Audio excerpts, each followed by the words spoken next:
This teaching today that I'm doing is on wormwood or Apophis. Let me talk about some facts.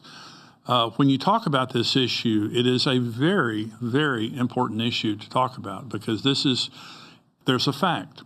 An asteroid, NASA has named this asteroid Apophis, and I want to talk about the name a little bit later on because it's a very odd name for an asteroid, a very meaningful name to name this asteroid Apophis. It's either going to hit the Earth or come very close to the Earth on Friday, April the 13th, 2029. It's 1,200 feet wide. That's 4 football fields wide. It's traveling at 28,000 miles an hour, and it weighs 20 million metric tons. Now, this is a massive asteroid that is coming our way, and the scientists are saying it's going to come within 20,000 miles of the Earth. Now, many of the satellites around the Earth are farther away than that.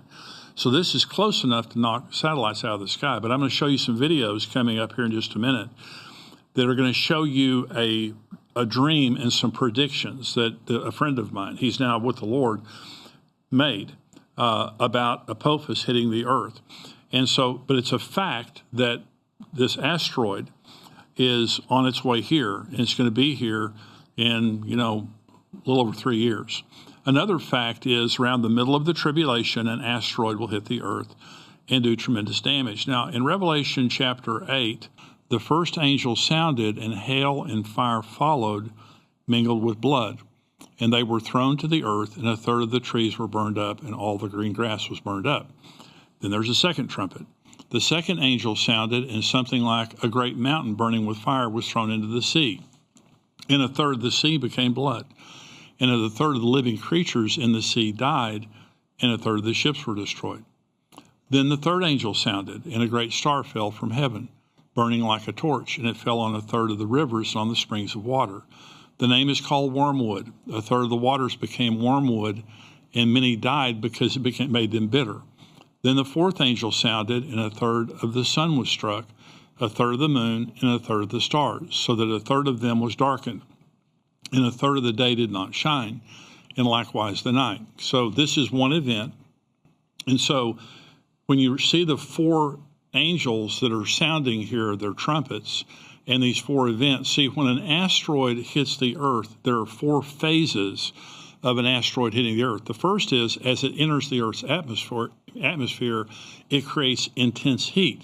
That's why it says a third of the green grass, a third of all the trees and everything were burned up at the beginning. This intense heat. The second thing is it begins to separate. A part of wormwood hits the ocean, a part of it hits the land, the springs of waters and the fresh water. And so it separates. Then it does devastation. It hits the sea. A third of the sea life dies. It hits the earth. All this damage is done on the earth. It separates, it devastates. Then it darkens the sky. And it says a third of the sun was darkened. The sky became dark. After an asteroid has hit the Earth, you have all this ash and debris that's thrown into the atmosphere, and the sky becomes dark. So this is one event, and these 4 trumpets that are sounding are announcing now this asteroid that's about to hit the Earth. Now, whether it's Apophis or whether it's something else, it's going to happen. Asteroids pop up all the time, and they don't know where all the asteroids are. And so this could be a different asteroid than Apophis. However, Apophis is this massive asteroid, and I'm going to tell you more about it in just a minute. But I want Tom Horn, a dear friend of mine, end times expert, he had a dream, and he shared this dream years ago, and it concerns Apophis. And I want to play this video right now, and I want you to watch Tom. Now, Tom, sharp guy, and I knew him for a long time. We did a lot of work together.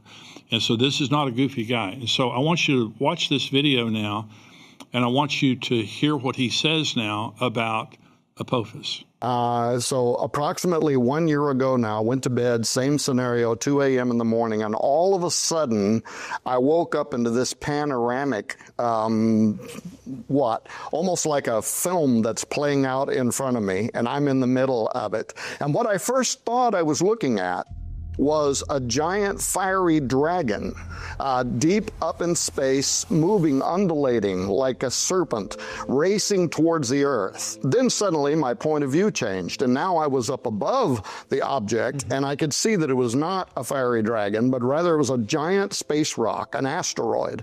And the way it was turning as it was moving through the space in the light of the sun was glistening off of the elements of the stone. It only gave it the appearance that it was moving back and forth. Now, all of a sudden, I'm back on Earth again. And now I am surrounded by literally tens of thousands of people, and we are on a mountain. And we are running for our lives. And people everywhere are screaming and begging God to deliver them from what is coming. And I turn and I look over my shoulder, and I can see this fiery mountain, basically, this giant rock entering into the atmosphere, burning as it comes through the atmosphere, breaking apart as it comes through the atmosphere. A huge part of it strikes the ocean, a huge part of it strikes the earth, and all of a sudden, the earth is shaking so violently that none of us can stand up. We're all knocked off of our feet. It was the most horrific thing. I can hear this terrible sound as if the earth is literally cracking, like the mantle of the earth is breaking apart. And now I'm looking back over my shoulder again, and this giant wall of water, just an enormous tsunami, hundreds of feet tall, coming up over the top of this mountain. And again, everybody's trying to run. Then these, what felt like large hands, come down underneath my arms and lift me up into space, and now I'm looking down upon the earth. And here's an important part about this entire thing. I'm not a scientist. I don't know what would happen if an asteroid of that size were to impact the earth. But what I saw, I later found to be exactly how scientists describe what would transpire. With the waters boiling beneath this giant burning rock, the aerosol coming up off of that, entering into the upper atmosphere, setting in motion hurricane activity, the second part hitting the earth, causing a volcano to begin erupting. So what you saw is what would actually happen, but you didn't have the knowledge of what would actually happen from a scientific viewpoint, but you still saw it. Yeah. And to use street lingo, it freaked me out. When I started doing the research, it really freaked me out. But I'll tell you the thing that strikes me even stronger.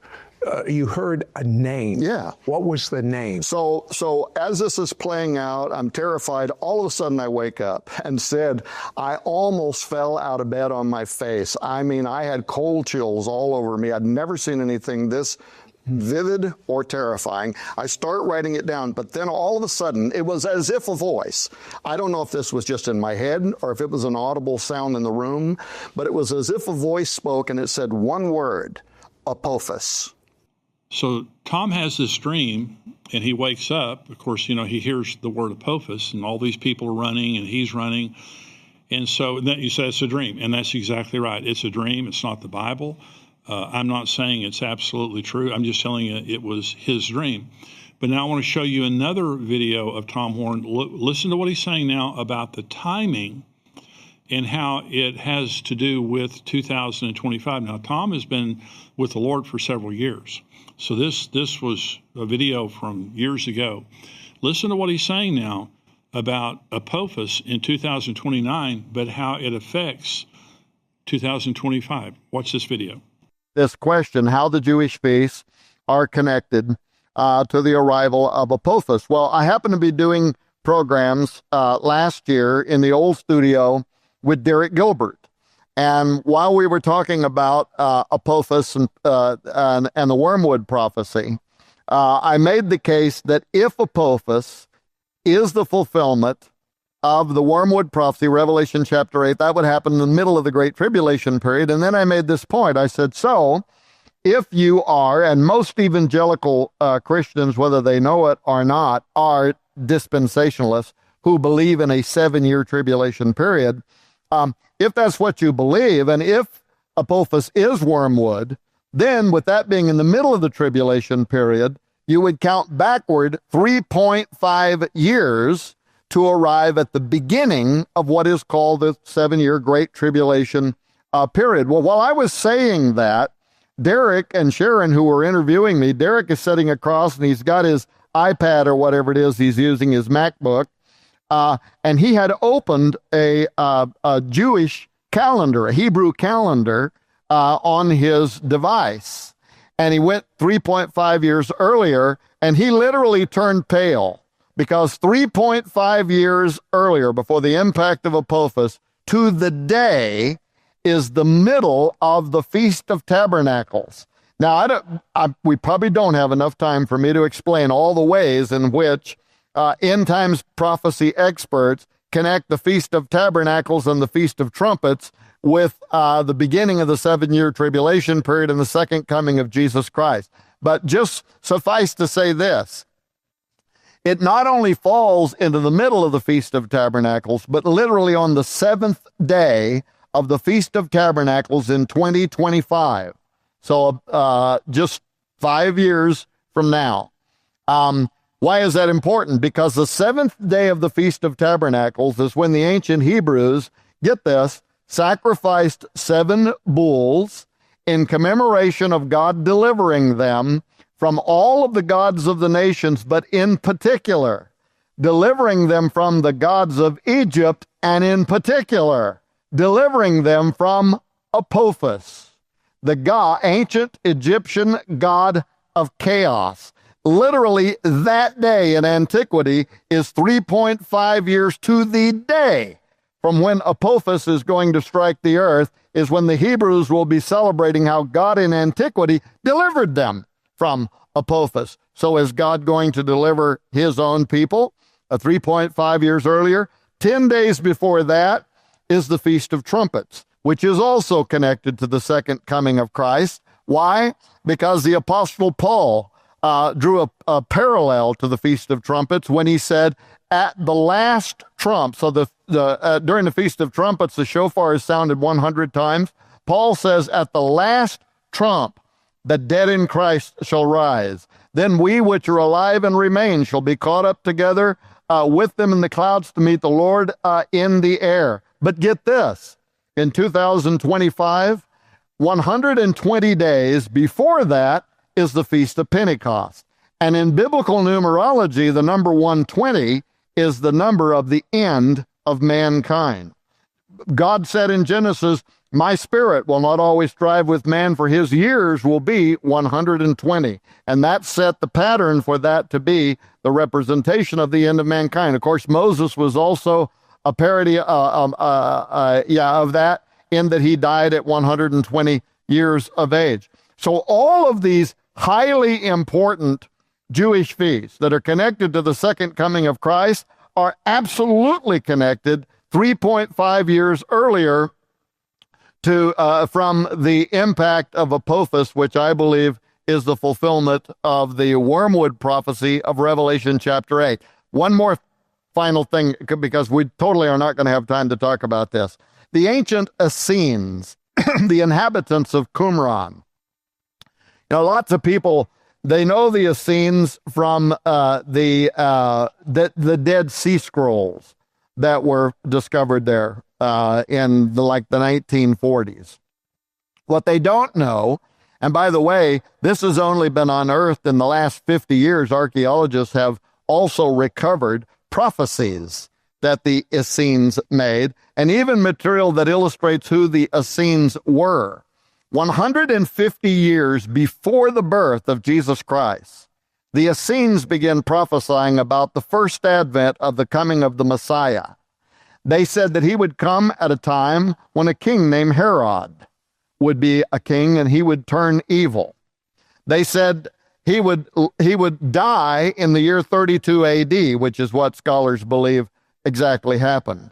They said he will die not only for Jewish people, but he will be sacrificed for the Gentiles as well, and give birth to an age of grace that would extend for a period of 2,000 years.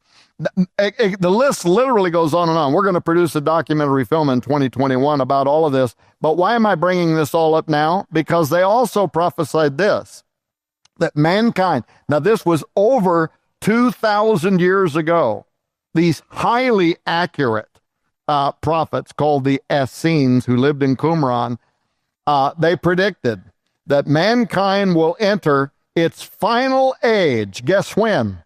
In the year 2025. So this is very, very significant if it's true. And I just want to say if it's true, because again, this is Tom Horn talking about a dream that he had, but he hears this word Apophis. Didn't know what it was at the time.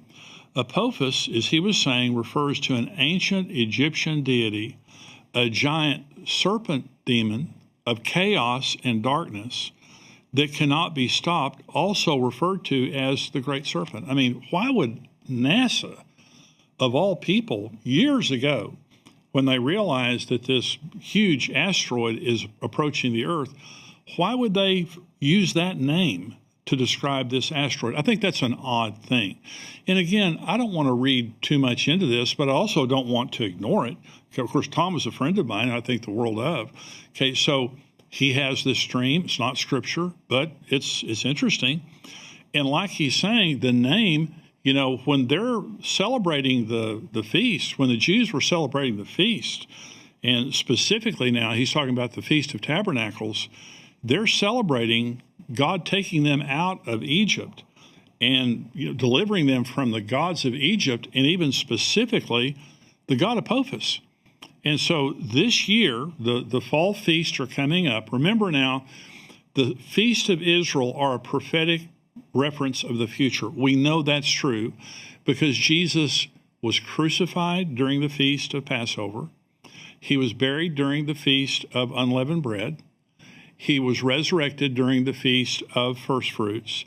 And 50 days later, the Holy Spirit fell and the church was birthed during the Feast of Pentecost. So the first four feasts were literally fulfilled to the day. And when God told Israel to have these feasts, he called them holy convocations. The word convocation means dress rehearsal. And so you're having a dress rehearsal. When they were killing the lambs and they were wiping the blood of the lambs on the doorposts of their house and going through all the feast of the feast of Passover, that was a dress rehearsal for the crucifixion of Jesus Christ. And it was literally fulfilled to the day. And then the second one happened to the day, next, third, fourth. Now we have three feasts, fall feasts. There were four spring feasts. There are three fall feasts. The three fall feasts are coming up this year, the Feast of Trumpets, which I believe some year could be fulfilled by the rapture of the church.